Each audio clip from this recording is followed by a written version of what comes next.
Hello, my name is Areeb Qazi, and the topic of my research paper is going to be the irony and foreshadowing of 1984.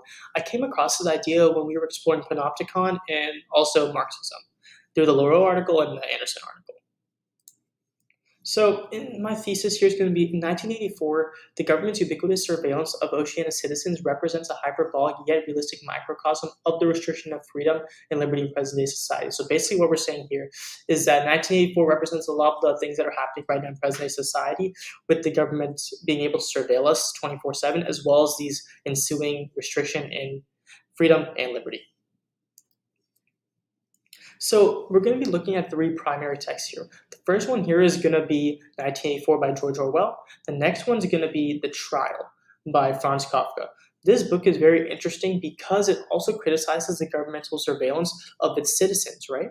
And then we can see here that they're kind of two sides of the same coin. So we have The Trial here, and then we have 1984 here. The third book is kind of up here in its ideas, where it's more of a contemporary criticism. We have Ulrich Peltzer's Tale de l'Ozone. This book is very interesting because it kind of is portrayed in the backdrop of these two books. It takes ideas from 1984 and The Trial and kind of uses them to synthesize another criticism in a post 9/11 landscape. So the supporting arguments here are going to be that in 1984, its portrayal of government, particularly through the lens of the suppression of individualism, can be extended to a contemporary landscape. Right? So the ideas in 1984, i.e. like the thought police or Big Brother or the party, all these kind of suppression of individualism entities can be sent to the real world, right? And then in present-day society, the governments have created a technological panopticon through the consistent monitoring of user devices, right? So it used to be like this. We had the government right here, and we kind of had the citizens, right, kind of having their freedom, right? But now what's going on is that we have the government here. We have the citizens around here, right? They're able to watch us 24/7 through the advent of the internet and its tracking abilities. So this increase in surveillance through technology has caused a reduction in our intrinsic and extrinsic freedoms. So intrinsic freedoms kind of relate to the idea that we have a certain thought, right? We don't have the ability to kind of think as freely as we did before. And the extrinsic freedoms are the idea that we're tracked wherever we go, right? If I go to the grocery store and let's say I just go here, right? They're going to be able to track me through the internet and my phone. So we've kind of lost ourselves there because we've lost the ability to kind of navigate wherever we want to. And this, in terms of psychology, is very interesting because it develops a psychological aspect or repercussion of extreme paranoia. So what's happening is that now whatever I do, I'm thinking, is someone watching me? Or I feel like someone's watching me, which is even worse. I'm thinking now, oh, will the government do this? Can I do this? Can I do that? This kind of results in a destroyed psyche.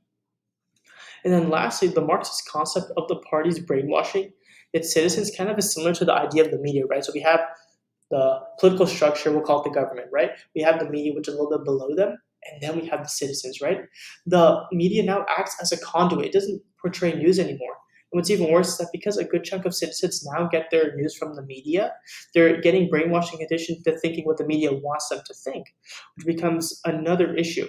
This also relates to the idea of class struggles between the proletariat, which is just normal citizens, and the higher ruling power. We also see this idea through 1984 because we have the party and their ability to manipulate them through these big screens that they portray certain ideas, lines, say, oh, this is happening, right? So this is how we see the idea of 1984's manipulation of its citizens through the present-day society.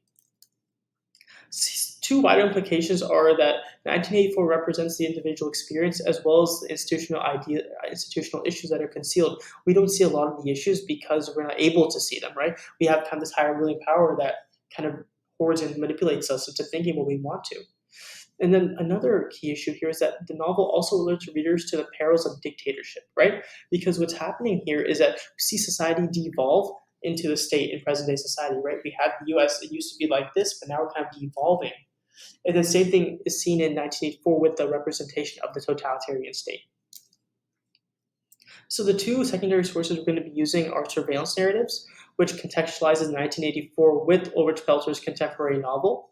And then we have propaganda and surveillance, which demonstrates 1984 under the framework of panopticism and highlights the propaganda of fact and fiction. Here's the glorious works cited page.